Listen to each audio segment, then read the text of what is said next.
अस्सलाम वालेकुम। उम्मीद है आप सब खैरियत से होंगे। आज 8 नवंबर 2024 है और आज की हमारी प्रेजेंटेशन ग्रोथ स्टॉक के हवाले से है। जैसे कि मैंने पिछली सीरीज में बताया था कि मैं इस साल 5 वो शेयर्स बताऊंगा जो आने वाले साल में जो इसमें पोटेंशियल ग्रोथ अपॉर्चुनिटी है, इर्रिस्पेक्टिव मार्केट किस डायरेक्शन में जाती है, लेकिन वो फंडामेंटल इतने स्ट्रांग है कि इनकी परफॉर्मेंस की बेसिस पे इनकी वैल्यू ऊपर जाएगी।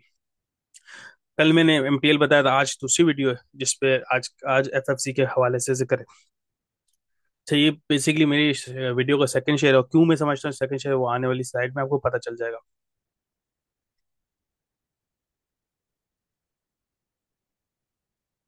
प्रेजेंटेशन पे आगे बढ़ने से पहले रिक्वेस्ट है कि अगर चैनल को लाइक एंड सब्सक्राइब नहीं किया, लाइक एंड सब्सक्राइब करें। इंशाल्लाह मजीद इंफॉर्मेटिव वीडियोस आती रहेंगी।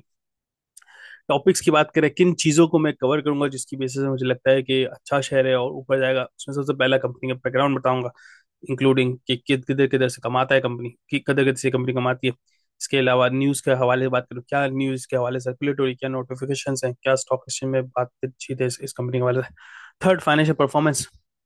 और फोर्थ, फाइनेंशियल परफॉर्मेंस में डिविडेंड को भी कवर करूंगा, प्राइस प्राइस टारगेट को भी कवर करूंगा, और आखिर में एक्शन प्लान।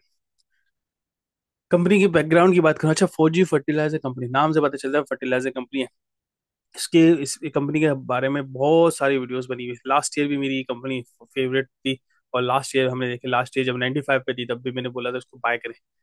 तो और आज हम देख सकते हैं अच्छा खासा ग्रोथ हुआ है, तकरीबन 117% लास्ट ईयर से अब तक इस पर ग्रोथ हुआ है इसकी वैल्यू पे। मैं समझता हूँ ऑल्दो ग्रोथ तो हुआ है लेकिन still there is a chance to go up, और क्या रीजन है वो भी पता चलेंगे। कंपनी की रेवेन्यू सोर्स की बात करें, अच्छा, इस पे बहुत सारे एनालिस्ट ने वीडियो बनाई हुई है, तो आपको अपनी रिसर्च के लिए बहुत इजी होगा। आप मेरी वीडियो भी देख सकते हैं और दूसरे एनालिस्ट की देख सकते हैं, तो आपको बिजनेस का ओवरव्यू और बैकग्राउंड पता चलेगा। इस कंपनी ये कंपनी फर्टिलाइजर केमिकल के अलावा जो एक और चीज जगह से रेवेन्यू का अदर इनकम है, जो कि सिग्निफिकेंट पोर्शन है इसकी अदर इनकम का, आई थिंक 25 अरब है इस साल की other income, up till 9 month. तो मैं समझता हूँ बहुत अच्छा पोर्शन है। और इसकी अदर इनकम आती कहाँ से? इसकी अदर इनकम आती है डिविडेंड से, सब जो कि इसने सब्सिडीज में इन्वेस्ट किए हुए, एसोसिएट में इन्वेस्ट किए हुए, डिफरेंट कंपनीज में इन्वेस्ट किए हुए हैं। वो कंपनीज किस सेक्टर में खुद फर्टिलाइजर सेक्टर भी है, और इन्वेस्टमेंट फर्टिलाइजर में भी है, सीमेंट में भी है, फूड में भी है, बैंकिंग ऑपरेशन में भी है। अच्छा, फौजी जो फर्टिलाइजर नाम से आपको पता चलता है कि इस ग्रुप का पार्ट है, तो ऑब्वियसली जितने भी इस ग्रुप की कंपनियां इससे लिंक है। अच्छा, इसके बाद इसकी न्यूज है, उसके बात करें भाई क्या न्यूज रिसेंटली आई थी। अच्छा, फौजी फर्टिलाइजर पे हवाले से रिसेंटली न्यूज आई थी कि ये मर्जर हो रहा है एफ एफ बी में एल में, मतलब sorry F F B L F F C में मर्जर हो रहा है। विच मीन्स कि जिसके पास एफ एफ बी एल है वो कंपनी अब खत्म होकर मूविंग फॉरवर्ड कम खत्म हो जाएगी और एफ एफ सी में मर्जर हो जाएगी, जिसको एमएलगेमेशन भी बोलते हैं। तो जब मर्ज हो जाएगी तो किस कंडीशन में मर्ज होगी, तो जो जो एफ एफ बी एल के शेयर होल्डर्स हैं उसको 4.5, अगर उनके 4.5 शेयर होल्डर 4.29 शेयर है तो 1 एफ एफ सी मिलेगा, एंड सो ऑन। मिसाल के तौर पे किसी का 429 शेयर्स हैं तो उसको 100 एफएफसी के शेयर्स मिलेंगे, एंड सो ऑन। तो मर्जर का हमेशा फायदा भी होता है, नुकसान भी होता है। अब एक बेसिक बात ये, अगर मैं एक सेकंड स्लाइड लगाऊं दूसरी नेक्स्ट, मर्जर के बेसिकली मर्जर के फायदा भी होता है, नुकसान भी होता है। अगर फायदे की बात करें तो ऑब्वियसली मार्केट वैल्यू बढ़ेगी शेयर की, जैसे हमने देखा न्यूज है मर्जर की, तो इसकी वैल्यू में सिग्निफिकेंट हाइक आया दोनों कंपनीज की। और फिर ऑल्दो मर्जर से कॉस्ट सेविंग भी होती है, डाइवर्सिफिकेशन भी होती है, innovation R D, financial strength. Diversification मुझे लगता नहीं होगी क्योंकि ये एफ एफ बी एल और फौजी एफ एफ सी दोनों का बिजनेस एक ही है, तो डाइवर्सिफाइड तो नहीं हो रहा। इनोवेशन आर डी हम मान सकते हैं, शायद हो सकता है कि उनका एफ एफ सी के कुछ innovative products F F B L के को फायदा देंगे, फौजी फर्टिलाइजर कंपनी को फायदा देंगे, एंड सो ऑन। लेकिन नेगेटिव भी बहुत ज्यादा है, जिसमें ऑब्वियसली जब मर्ज होते हैं कंपनी, तो जैसे दोनों कंपनी में एचआर फंक्शन है, वही कम का फंक्शन कम कर जाएगा। दोनों कंपनी में फाइनेंस है, फाइनेंस का एक फंक्शन कम हो जाएगा, एंड सो ऑन। एक चीज जो मुझे लगता है, और जो मुझे ऐसा लगता है जो कंसिडर करनी चाहिए थी और ऑब्वियसली की होगी लेकिन नजर नहीं आ रही फिलहाल, ओवर एस्टिमेशन ऑफ सिनर्जीज। जब मर्ज होते हैं तो हमें ऐसा लगता है कि दो और दो प्लस होके 5 बनते हैं मर्जर की सिनेरियो में, लेकिन ऐसा जरूरी नहीं है। अगर 5 एक्सपेक्ट करें विच इज फाइन, लेकिन अगर 2 और 2 10 एक्सपेक्ट कर रहे हैं ये कंपनी कि हम दोनों मिलके बहुत बड़ा बिजनेस करें, तो ये एक बड़ा नेगेटिव साइड पे आता है। आई डोंट नो इस पे क्या क्लैरिटी है, लेकिन हम आने वाले रिजल्ट्स में इस पे जरूर कुछ ना कुछ देखेंगे। तो एक ये न्यूज़ थी मर्जर के हवाले से, जिसका मैंने बताया नेगेटिव इम्पैक्ट हो सकता है, पॉजिटिव इम्पैक्ट हो सकता है। बाजार ही नजर आता है कि अभी फिलहाल में पॉजिटिव है और इसकी वजह से वैल्यू बढ़ रही है। लेकिन एक चीज मैं आपको बताऊं, अभी फिलहाल जो प्राइस पे दोनों शेयर्स है ना, मुझे लगता है इज वेरी हाई प्राइस। क्यों? क्योंकि पाकिस्तान एक वाहिद मुल्क है, जब जब कंपनी बिकती है या कंपनी मर्ज होती है तभी उसकी ट्रू वैल्यू निकल के आती है। और फिर जैसे ये ये प्रोसेस खत्म कंप्लीट हो जाएगा ना, फिर वही अपनी जो एक्चुअल पाकिस्तान के हिसाब से जो वैल्यू उस पर आ जाती है।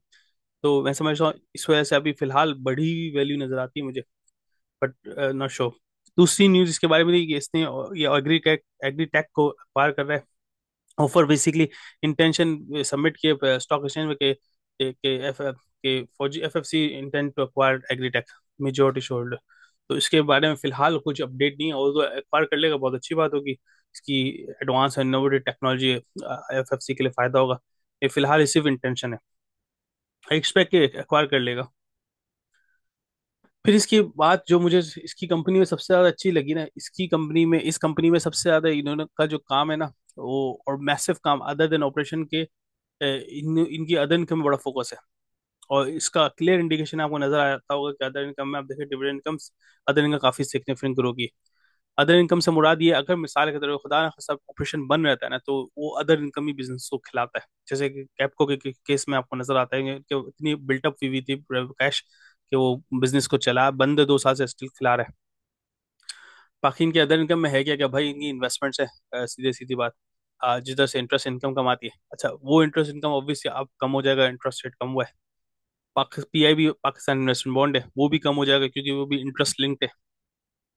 म्यूचुअल फंड्स में की इन्वेस्टमेंट है, डायरेक्ट सब्सिडीज में इन्वेस्टमेंट है, और अदर छोटी मोटी ऑपरेशन इनकम है, मतलब ये टूल बेच दिए, ये फिक्स एसेट को बेच दिया, तो ये बहुत मामूली सी होती है ऑपरेशन इनकम।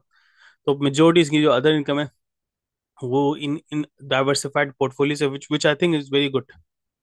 और आई एक्सपेक्ट कि इस जो कंपनी अदर इनकम में सिग्निफिकेंटली काम करी है वो बहुत अच्छी है मेरे हिसाब से, क्योंकि वो दिस इज बेसिकली, इसको हम अकाउंटिंग इंग्लिश टर्म में बोलते हैं कंटीजेंसी प्लान। क्या उसे प्लान है, अगर खुदा ना खास्ता ऑपरेशन बंद हो तो इनका अदर इनकम इनको सपोर्ट करेगी।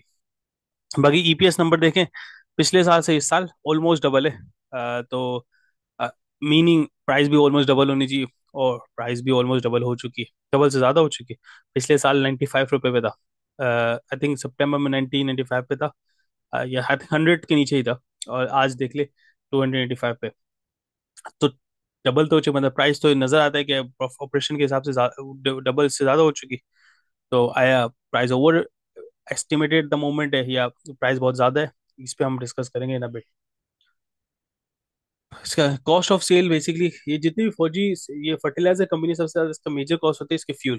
फ्यूल हो गया, और जो उसमें गैस भी होता है, ऑयल ऑयल भी होता है। लेकिन एफएफसी को, जो मुझे लगता है और जो मेरी अंडरस्टैंडिंग है बाकी सारे बिजनेस को और एनालिस्ट को पढ़ने के बाद, कि इनकी फ्यूल कॉस्ट इनको थोड़ी सी चीपर पड़ती है, गैस स्पेशली गैस प्राइस, जिसकी वजह से इसका इसका इसकी कॉस्ट एग्रो फर्टिलाइजर से बेहतर है। लेकिन ऑब्वियसली अभी बहुत ज्यादा हाईलाइट हो चुकी है ये बात, तो मुझे लगता है आने वाले वक्त में बहुत ही जल्द गवर्नमेंट इसको देखेगी कि इनको क्यों चीपर मिल रहा है और दूसरी फर्टिलाइजर कंपनी को क्यों चीपर नहीं मिल रहा।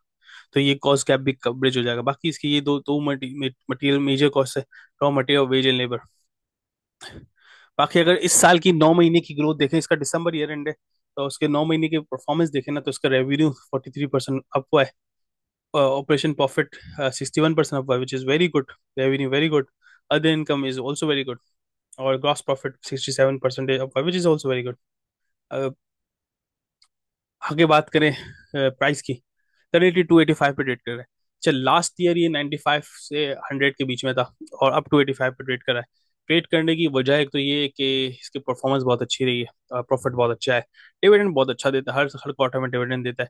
और यार एक चीज मैं आपको याद दिलाऊं, इसके डिविडेंड से फौजी फाउंडेशन ग्रुप को भी काफी सपोर्ट मिलती है। तो मैं समझता हूँ इस वजह से इस कंपनी को हर क्वार्टर डिविडेंड देना पड़ता है, कि वो काफी वेलफेयर में काम करती है फौजी फाउंडेशन। तो मुझे लगता है कि इस वजह से ये कंपनी ऑल्सो प्रेशराइज होती है, और इसी वजह से इसको बेनिफिट भी काफी है, low cheaper gas price and all other things.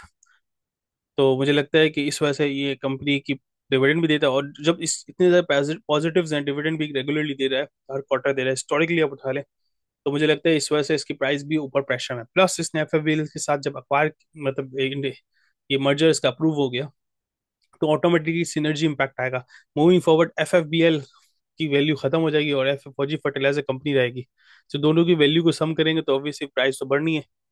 फिलहाल मुझे लगता है ये थोड़ी सी बोलते हैं ना, थोड़ी सी प्राइस थोड़ी सी ऊपर है, जो कि मुझे लगता है कि मूविंग फॉरवर्ड कुछ टाइम में करेक्शन आ सकती है और फिर ऊपर बढ़नी चाहिए, लेकिन ऑन लॉन्गर टर्म पिक्चर देखें, स्टिल हाफ, ये मतलब बहुत कम प्राइस है।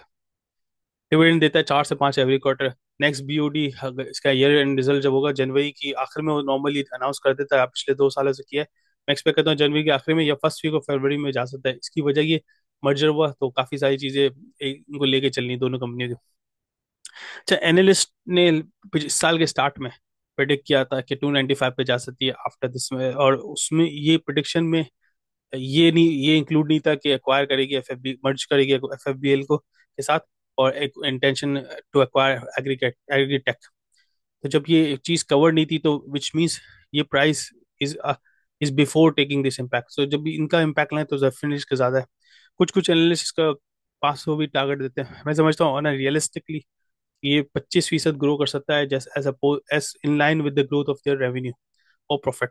जो उसका प्रॉफिट 25% पिछले साल से ग्रो किया है, अगर देखें नेट इम्पैक्ट देखें, अनयूजुअल इम्पैक्ट हटा दे अदर इनकम वगैरह, तो 25% ग्रो किया, तो मैं एक्सपेक्ट करता हूँ 25 से 30% ग्रो कर सकता है। और विद दैट इन माइंड, मैं समझता हूँ 350 के करीब या इससे थोड़ा ज्यादा होना चाहिए, लेकिन 350 होना चाहिए इसकी price in the 12 month time.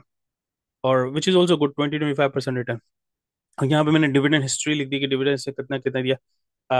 2 साल पहले से 12 रुपये, 121% है, मतलब 12 रुपये दिया था, इसमें 15.5 दिया, और इस बार अब तक थर्ड क्वार्टर तक 15.5 दे चुकी है। मैं एक्सपेक्ट करता हूँ लास्ट क्वार्टर में डिविडेंड नहीं देगी, क्यों, इसकी मर्जर की वजह से काफी पैसे इसके फंसे होंगे, और इसकी क्लेरिफिकेशन अभी आनी होगी, काफी सारी चीजें इंटरनली में, काफी ज्यादा लॉजिस्टिक मसले होंगे, तो इस वजह से शायद डिविडेंड अनाउंस ना करे। एक्सपेक्टेशन है, I don't know, may be announce कर भी दे, एक्सपेक्टेशन नहीं नहीं करेगी, बट लेट्स सी। एक्शन क्या है, एक्शन ये भाई, इन्वेस्टमेंट लॉन्ग टर्म के लिए तो बहुत अच्छी है। और ऑब्वियसली एक्शन पॉइंट ये भी है, डिप्स इसकी बाय करनी चाहिए। करंटली आई एक्सपेक्ट कि थोड़ा सा नीचे जाएगी, करंटली एक्सपेक्ट, और जैसे थोड़ा नीचे जाएगी, और ऑब्वियसली वो 1 महीने में भी लग सकता है, 1-2 महीने भी लग सकता है, बट बाय जनवरी इसको थोड़ा नीचे जाना है, फिर इसके बाद ये ऊपर चलेगी जब इसकी एनुअल रिजल्ट्स आ जाएंगे। तो आई कैन सी के 350 तक टच करेगी इवेंचुअली, या उससे ज़्यादा भी जा सकती है। एनालिस्ट की प्रिडिक्शन है 500, मैं समझता हूँ मिनिमम 350 तो जा सकती है, और obviously which is based on 25% growth in इस ऑपरेशन। तो दैट्स माय व्यू। आप बाकी अपने अपनी रिसर्च करें, होपफुली मेरी ये प्रेजेंटेशन आपको रिसर्च करने में हेल्प आउट करेगी। स्ट्रैटेजी और एक्शन पॉइंट यही है कि लॉन्ग टर्म अच्छा है, और डिप्स इसके जितने हैं आपने बाय करने, फिलहाल हाई प्राइस पे थोड़ा सा वेट करें, सब्र तहमुल रखें, और फिर बाय करें, that's it।